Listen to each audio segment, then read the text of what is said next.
Hi hello నమస్తే. చంద్రబాబు నాయుడు గారు నిన్న అసెంబ్లీలో జగన్మోహన్ రెడ్డి గారి గురించి ప్రసంగిస్తూ, జగన్మోహన్ రెడ్డి ఒక పాబ్లో ఎస్కోబార్తో సమానం, ఎస్కోబార్ లాంటి వాడని ప్రసంగించడం జరిగింది. ఇదే చంద్రబాబు నాయుడు గారు ఇంతకుముందు ఈ కిమ్ జోన్ ఓన్ అని ఒక అతను ఉన్నాడు. కిమ్ జోంగ్ ఉన్ అని ఒక డిక్టేటర్ ఉన్నాడు, నార్త్ కొరియన్ డిక్టేటర్. ఆ నార్త్ కొరియన్ డిక్టేటర్ లాంటి వాడు జగన్మోహన్ రెడ్డి అని అప్పుడు ప్రసంగించారు.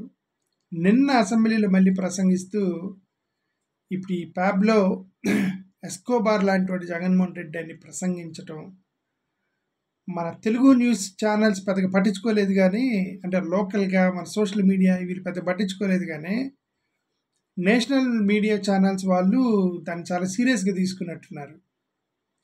ఇప్పుడు చూడండి ఎన్ని ఛానల్స్ వాళ్ళు, the Hindu, India Today, News 18, Mint, First Post, Times of India, Hindustan Times, Business Today, NDTV, వియాన్, the Telegraph, the Week, Jagran, Times Now, Vartha Bharati, Outlook, Indian Express, India TV, extra ఇట్లా చదువుకుంటూ పోతే చాలా న్యూస్ ఛానల్స్ అదే న్యూస్ని సెన్సేషనల్ న్యూస్గా రాశారు.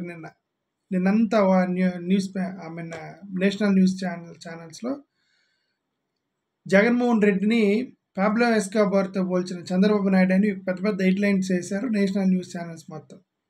అఫ్కోర్స్ మన వాళ్ళకి ఆ పాబ్లో ఎస్కోబార్ గురించి పెద్దగా తెలియదు కాబట్టి పెద్దగా పట్టించుకోలేదు మన వాళ్ళు, లోకల్ తెలుగు ఛానల్స్ కానీ తెలుగువి. ఇప్పుడు ఆ నేషనల్ ఛానల్స్ మొత్తం హైలైట్ చేసుకుంటూ పోయారు దాన్ని. మొత్తం ఆల్మోస్ట్ 25-30 న్యూస్ పేపర్లు, ఆన్లైన్ న్యూస్ పేపర్లు రాశారు.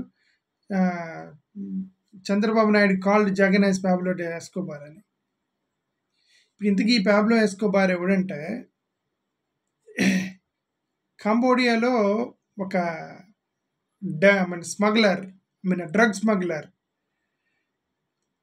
అతని చరిత్ర చాలా దరిద్రమైన చరిత్ర. అట్లాంటి వాటితో జగన్మోహన్ రెడ్డి గారిని పోల్చడం నిజంగా బాధాకరమే. ఇప్పుడు ఎవడైతే ఈ పాబ్లో ఎస్కోబార్ ఉన్నాడో వాడు బ్రీఫ్గా చెప్పాలంటే ఆ స్కూల్ చదువుకుంటూ స్కూల్ మానేసి ఆ తర్వాత చిన్న చిన్న సమాధులు ఉంటాయి కదా, సమాధుల మీద రాళ్ళు వేస్తారు కదా, పేర్లు రాస్తారు. సమాధి మీద ఒక మంచి రాయేసి, పాలు రాయేసి దాని మీద పేరు రాస్తారు, చనిపోయినాడు పేరు. ఆ రాళ్ళు ఎత్తుకుపోయి దొంగతనం చేసేవాడు ఈ పాబ్లో ఎస్కోబార్. అక్కడి నుంచి ఆ తర్వాత బైకులు దొంగతనం చేసి, ఆ తర్వాత గంజాయి అంటే ఈ డ్రగ్స్ని స్మగ్లింగ్ మొదలెట్టి అమెరికాలో ఒకేసారి 700 టన్నులు డ్రగ్స్ని ఒకేసారి పంపించాడట.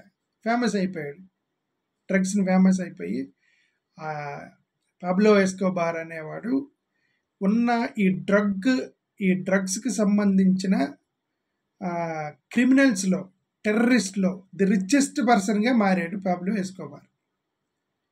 ఇప్పుడు ఈ బ్యాక్గ్రౌండ్తో చంద్రబాబు నాయుడు గారు జగన్మోహన్ రెడ్డి గారిని ఈ పాబ్లో ఎస్కోబార్తో పోల్చడానికి ఇదే లైన్లో పోలుస్తూ అంబానీని చూసి, రతన్ టాటాని చూసి, అదానీ లాంటి వాళ్ళని చూసి, జగన్మోహన్ రెడ్డి ఇట్లాంటి వాళ్ళని చూసి నేను కూడా వాళ్ళలాగా రిచ్ అవ్వాలనుకొని ఆంధ్రప్రదేశ్లో గంజాయి స్మగ్లింగ్ చేశాడు.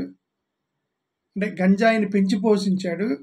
జగన్మోహన్ రెడ్డి ఒక పాబ్లో ఎస్కోబార్ లాంటి వాడు, అంటే గంజాయితో రిచ్ అవ్వాలని కోరుకున్నాడని లైన్లోనే చెప్పుకుంటూ వచ్చారు చంద్రబాబు నాయుడు గారు.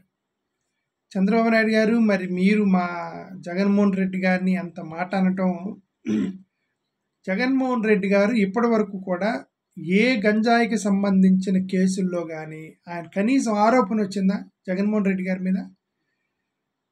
ఇప్పుడు రాష్ట్రాల్లో ఒక పార్టీ అధ్యక్షుడిగా పార్టీ కింద క్యాడర్లో ఎవరో ఒకరు ఇన్వాల్వ్ అవ్వచ్చేమో, ఎమ్మెల్యేలు కూడా ఇన్వాల్వ్ అవ్వచ్చేమో, ఎక్కడ తెలియదు. మన సమ్వేర్ దేర్ పాసిబిలిటీస్ దేర్. ఎమ్మెల్యేలు ఇన్వాల్వ్ అవ్వచ్చు, మినిస్టర్లు ఇన్వాల్వ్ అవ్వచ్చు.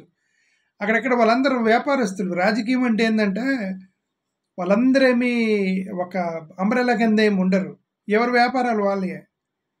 బట్ రాజకీయం దగ్గరికి వచ్చేసరికి పోటీ చేస్తారు, ఒక పార్టీ కిందకు వస్తారు. బట్ వ్యాపారాలు ఎవరి వాళ్ళకి ఇండివిజువల్ కదా. Jagan cannot control the businesses of all the party leaders. పార్టీలో పనిచేసే కార్యకర్తలు మొత్తం వ్యాపారాలని జగన్మోహన్ రెడ్డి కంట్రోల్ చేయలేడు కదా, రైట్? వ్యాపారాలు వేరు, రాజకీయం వేరు. సో ఇట్లా ఈ ఈ ట్రాన్సాక్షన్లో ఒకవేళ వైఎస్ఆర్సీపీకి చెందిన వాళ్ళు ఒకరు ఇద్దరు ఈ డ్రగ్స్కి సంబంధించినటువంటి ఆరోపణలు ఎదుర్కొన్నారేమో, కానీ జగన్మోహన్ రెడ్డి గారి మీద ఏం ఆరోపణలు ఉన్నాయని చెప్పి చంద్రబాబు నాయుడు గారు అట్లాంటి వ్యక్తితో పోల్చాడు జగన్మోహన్ రెడ్డి గారిని. మనమంత సీరియస్గా తీసుకోపోయినా నేషనల్ న్యూస్ ఛానల్ సీరియస్గా తీసుకున్నాయి, వాళ్ళు హైలైట్ చేసుకుంటూ పోయారు దేశమంతా. అది చూడగానే నాకు బాధేసింది. ఇదేంటి ఇంత మాట అన్నారు చంద్రబాబు నాయుడు గారు జగన్మోహన్ రెడ్డి గారిని, గంజాయికి సంబంధించిన పాబ్లో ఎస్కోబార్తో పోల్చారు. ఇవన్నీ కూడా ఏంటంటే ఇవన్నీ కూడా ఏంటంటే ఇప్పుడు వాళ్ళు ఏంటంటే టీడీపీ వాళ్ళకి ఏం పేరు పెట్టాలని వాళ్ళు ఎతుకుతూ ఉంటారు. ఇప్పుడు గంజాయి స్మగ్లర్ పేరుని జగన్కి తగిలిచ్చారు అనుకోండి, ఇప్పుడు వాళ్ళు ఏదో ఒక పేరు ఎతుకుతారు, ఏదో ఒక పేరు ఎతికి దాన్ని మళ్ళీ వీళ్ళకి రిటర్న్ తగిలిస్తారు. క్రిమినల్స్కి ఏం తక్కువ కొదవుందా ప్రపంచంలో? క్రిమినల్స్కి, సీరియల్ కిల్లర్స్కి, స్మగ్లింగ్ చేసే వాళ్ళకి, టెర్రరిస్టులకి మనకేమైనా కొదవుంది ఏంది ప్రపంచంలో? ఎవరో ఒకరి పేరు తీసుకొచ్చి మళ్ళీ టీడీపీ వాళ్ళని తగిలిస్తారు. ఇది ఆగవు. అదే చెప్తున్నాను ఏంటంటే అది ఇలా చెప్పకుండా ఉండాల్సింది చంద్రబాబు నాయుడు గారు అని నాకు అనిపించింది. ఇదేంటి ఇట్లాంటి వ్యక్తితో పోల్చాడు జగన్మోహన్ రెడ్డిని అని. సరే, ఇట్స్ ఓకే. ఆయన పెద్ద ఆయన కాబట్టి ఇట్లాంటి చాలా ప్రసంగాలు ఇచ్చారు. ఇంతకుముందు ఆ నార్త్ కొరియన్ డిక్టేటర్ లాంటి వాడు జగన్మోహన్ రెడ్డి పెద్ద డిక్టేటర్ అన్నాడు. సో ఇట్లాంటి ప్రసంగాలను ఇచ్చుకుంటూ పోయారు జగన్మోహన్ రెడ్డి గారు. బట్ చంద్రబాబు నాయుడు గారు నాకు తెలిసిన వరకు జగన్మోహన్ రెడ్డి గారికి ఏదో రియల్ ఎస్టేట్కి సంబంధించిన ఆరోపణలు, కంపెనీలకు సంబంధించిన ఆరోపణలు ఉన్నాయి, కానీ ఇట్లా స్మగ్లింగ్ సంబంధించిన ఒక్క ఆరోపణ కూడా లేదు జగన్మోహన్ రెడ్డి గారి మీద. ఓకే, మరి ఇంకా అట్లాంటి స్మగ్లింగ్ డీలర్ అంటే ముఖ్యమంత్రి అయితే ఇప్పుడు ఎన్ని స్మగ్లర్స్ని పట్టుకుంటున్నారు. ఇప్పుడు టీడీపీ అధికారంలోకి వచ్చిన తర్వాత వాళ్ళ పోలీసులే ఎంతమంది స్మగ్లర్స్ని బస్టింగ్ చేశారు. జగన్మోహన్ రెడ్డి గారు ముఖ్యమంత్రిగా ఉన్నప్పుడు ఎంతమందిని రైడింగ్ చేసి గంజా స్మగ్లింగ్ చేసి వాళ్ళు పట్టుకున్నారు జగన్మోహన్ రెడ్డి గారు. ఒకసారి 2 లక్షల టన్నులు గంజాయి పట్టుకున్నారు.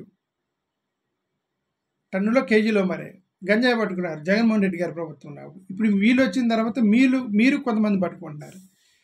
ఇప్పుడు గ్రౌండ్ లెవెల్లో జరిగేదాన్ని ఇప్పుడు ముఖ్యమంత్రులకి పోల్చి ఈ జగన్ ఒక పాబ్లో ఎస్కోబార్ లాంటి వాడు గంజాయితో రిచ్ అనుకున్నాడు ప్రభుత్వంలో అని ఇట్లాంటి ఆరోపణలు చేయటం అనేది మరి ఎంతవరకు కరెక్ట్ అనేది చంద్రబాబు నాయుడు గారు ఆలోచించుకోవాలి. పెద్ద ఆయన he knows what is right and what is wrong. Okay, అది సంగతి. Thank you.